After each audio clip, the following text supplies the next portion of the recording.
Bonjour. Alors aujourd'hui, nous allons parler du cheminement de l'émotion. Si tu te souviens bien, nous avons parlé de qu'est-ce que c'était une émotion. Maintenant, on va suivre cette émotion dans notre cerveau, par où elle passe, et surtout comment faire pour gérer une émotion, quel est le cerveau qui gère ça. Alors tout d'abord, on a vu dans la première vidéo que c'est une information qui est liée à notre environnement par nos 5 sens. L'ouïe, la vue, l'odorat, le goût et le toucher. Donc en fonction de ce que tu vois, ce que tu ressens dans ton environnement, tu envoies l'information à ton cerveau limbique, le cerveau émotionnel. Donc c'est un premier filtre qui arrive. Ce cerveau sert justement à stocker ta mémoire récente et ta mémoire ancienne, ta mémoire profonde.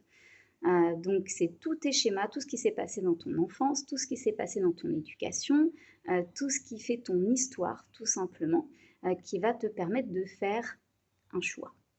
Le choix de filtrer l'information une seule fois ou 2 fois. Puisque lorsque nous arrivons dans ce cerveau qui est émotionnel, nous envoyons directement l'information par la suite dans le cerveau reptilien.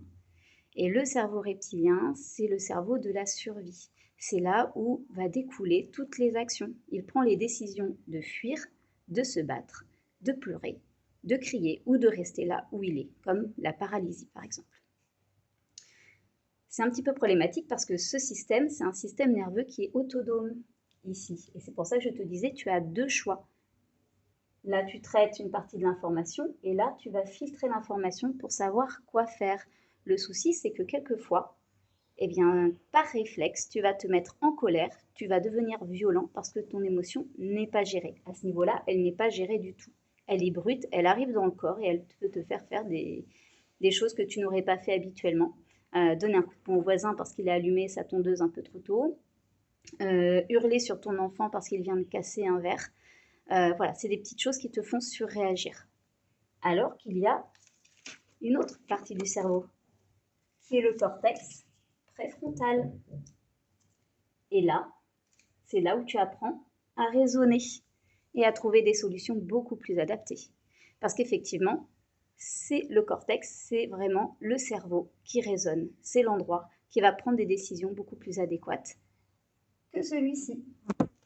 Et donc, si tu sais gérer tes émotions, c'est-à-dire que tu ne surréagis pas, mais que tu vas prendre le temps de respirer, de regarder la situation sous un autre angle, tu vas pouvoir réfléchir à trouver une solution plus adaptée et souvent plus sereine. C'est là où justement, quand le voisin allume sa tondeuse à 6 heures du matin et que tu dors encore et que la colère monte, c'est là où tu te dis, tiens, effectivement, j'aimerais vraiment lui donner un coup de poing, mais est-ce que c'est vraiment la bonne solution?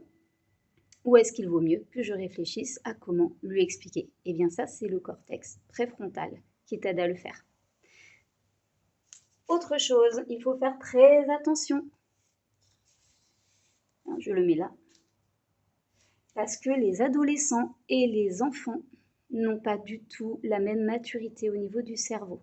C'est physiologique, le cerveau est en train de se construire et il sera mature que vers l'âge de 25 ans. Donc si vous demandez à votre enfant, votre adolescent de gérer ses émotions, ce n'est pas possible. Vous devez lui apprendre. C'est un processus qui est long. Ça prend plus de 20 ans.